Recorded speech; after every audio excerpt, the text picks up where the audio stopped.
Olá meus amigos e minhas amigas, Dr. Daniel Francisco Melo falando, cirurgião plástico aqui da Clínica Vivater. Agradeço novamente a atenção e a oportunidade de estar aqui conversando com vocês sobre esses assuntos do dia a dia do nosso consultório na cirurgia plástica e na cirurgia craniomaxilofacial.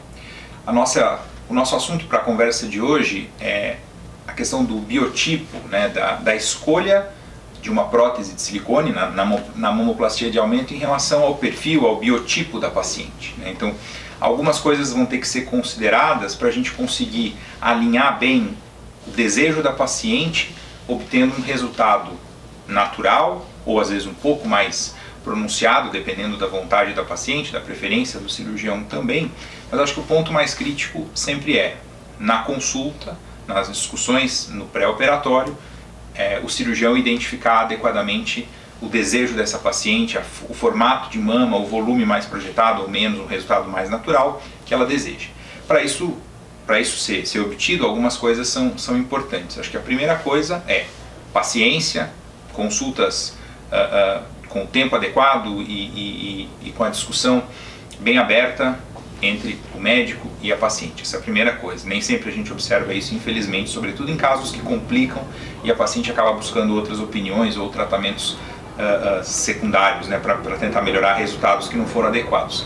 Ou próteses que ficaram muito pequenas, ou sobretudo volumes muito exagerados. Por que isso acontece? Porque nem sempre a paciente entendeu adequadamente o que ela deseja e o cirurgião também não pôde atingir esse resultado.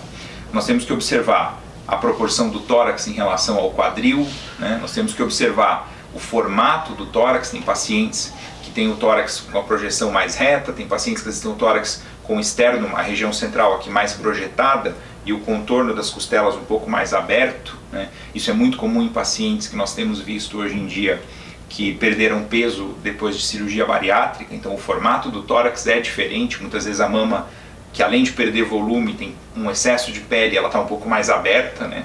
Então isso é importante, tem que ser identificado, tem que ser destacado para a paciente algumas limitações do resultado no pós-operatório. A qualidade da pele, se essa pele já tem alguma estria na variação de peso que uma paciente possa ter apresentado, as necessidades de ressecção de pele nos casos de mastopexia que podem ser associadas em algumas situações. Pacientes que eventualmente coloquem que sejam colocadas próteses muito volumosas, muito grandes, elas vão ter a impressão que o tórax está muito alto, a mama às vezes está escapando aqui para a lateral do tórax, então isso dá um aspecto que não é muito bonito. Apesar que algumas pacientes eventualmente desejam isso, não são muitos os cirurgiões que vão concordar em chegar nesse resultado, que não é um resultado nem natural e nem bonito muitas vezes. Ou que vai dar um aspecto de uma inversão, na verdade, na proporção do tórax, o tórax ficando mais largo que o quadril, né? Ou a projeção mesmo do bumbum também é uma coisa que a gente tem que considerar e tem que ser avaliado. Pacientes mais altas, pacientes com tórax mais largo, eventualmente você pode utilizar volumes um pouco maiores, talvez acima de 300 e tantos ml. Pacientes numa faixa de altura mais mediana, muitas vezes pela própria largura da mama, existe uma limitação, talvez num volume entre 200 ou até 300 ml, que é a média, a grande maioria dos cirurgiões utiliza essa faixa de volumes com mais frequência, né? Além das questões que nós conversamos no outro vídeo, o perfil da prótese é importante, por onde que ela vai ser colocada, se pela areola, por baixo. Então, na verdade, uma cirurgia que muitas vezes parece, de certa forma, meio simples, são vários elementos que têm que ser considerados, discutidos individualmente, para a gente obter um resultado favorável, um resultado natural e que a paciente se mantenha satisfeita, não só nos primeiros dias, né? Que sem dúvida nenhuma, muitas mulheres, a grande maioria, nos primeiros dias depois da cirurgia está muito satisfeita, mas a partir de alguns meses ou mais tempo que se passe, nem todas vão manter um resultado tão bonito ou um resultado natural que a mantenha satisfeita por mais tempo.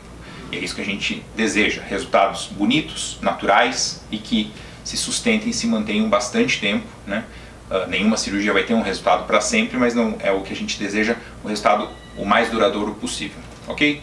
Muito obrigado pela oportunidade novamente, eu estou sempre à disposição para outras dúvidas, aguardo os comentários de vocês e quem nos procurar aqui para as consultas e para o acompanhamento, poder conversar de modo mais detalhado sobre esses assuntos. Muito obrigado.